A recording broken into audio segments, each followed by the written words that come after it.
Hi friends, 4 triple ఐటీలకు 48,000 దరఖాస్తులు. ఇలాంటి education updates కోసం ఛానల్ని సబ్స్క్రైబ్ చేసుకోండి. 2024-25 విద్యా సంవత్సరానికి కొనసాగుతున్న అడ్మిషన్లు. ఆర్జేయూకేటీ పరిధిలో మొత్తం సీట్లు 4,400. ఈ నెల 25 వరకు గడువు. 50,000కు చేరనున్న దరఖాస్తులు. రాష్ట్రంలోని రాజీవ్ గాంధీ వైజ్ఞానిక సాంకేతిక విశ్వవిద్యాలయం ఆర్జేయూకేటీ పరిధిలోని 4 ట్రిపుల్ ఐటీలకు సంబంధించిన అడ్మిషన్లలో భాగంగా మంగళవారం వరకు 48,000 మంది దరఖాస్తు చేసుకున్నారు. నూజివీడు, ఇడుపులపాయ, ఒంగోలు, శ్రీకాకుళం ట్రిపుల్ ఐటీలలో 2024-25 అడ్మిషన్ ప్రక్రియకు సంబంధించిన నోటిఫికేషన్ను ఆర్జేయూకేటీ ఉన్నతాధికారులు మే 6న విడుదల చేశారు.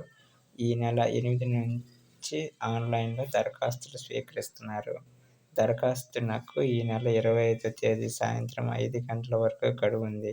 ఇంతవరకు 4 ట్రిపుల్ ఐటీలలో కలిపి 4,000 సీట్లతో పాటు ఈడబ్ల్యూఎస్ కింద మరో 400 సీట్లు ఉన్నాయి. మొత్తం 4,400 సీట్లు అందుబాటులో ఉన్నాయి. 10వ తరగతిలో అత్యధిక మార్కులు సాధించిన వారికి రిజర్వేషన్ అనుసరించి ట్రిపుల్ ఐటీలలో సీట్లు భర్తీ చేస్తారు. దరఖాస్తుల స్వీకరణ గడువు ముగిసే నాటికి 50,000 మందికి పైగా విద్యార్థులు దరఖాస్తు చేసుకోవచ్చునని ట్రిపుల్ ఐటీ ఉన్నతాధికారులు భావిస్తున్నారు. జూలై 1 నుంచి సర్టిఫికేట్ల వెరిఫికేషన్.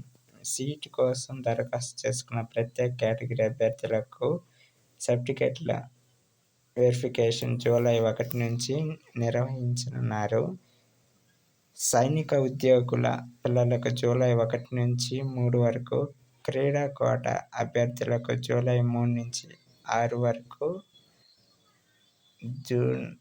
జూలై 3 నుంచి 6వ తేదీ వరకు, దివ్యాంగుల కోటా అభ్యర్థులకు జూలై 3న, భారత్ స్కౌట్స్ అండ్ గైడ్స్ కోటా అభ్యర్థులకు జూలై 2, 3 తేదీలలో, ఎన్సీసీ కోటా అభ్యర్థులకు జూలై 3 నుంచి 5వ తేదీ వరకు పరిశీలించనున్నట్లు ట్రిపుల్ ఐటీ అధికార వర్గాలు తెలిపాయి. జూలై 11న ఎంపికైన అభ్యర్థుల జాబితా ప్రకటిస్తారు. 22-23 తేదీలలో నూజివీడు, ఇడుపులపాయ ట్రిపుల్ ఐటీలలో, 24-25 తేదీలలో ఒంగోలు ట్రిపుల్ ఐటీలో, 26-27 తేదీలలో శ్రీకాకుళం ట్రిపుల్ ఐటీలో ఎంపికైన అభ్యర్థుల సర్టిఫికేట్లను పరిశీలిస్తారు. ఇలాంటి ఎడ్యుకేషన్ అప్డేట్స్ కోసం ఛానల్ని సబ్స్క్రైబ్ చేసుకోండి. Thank you for watching.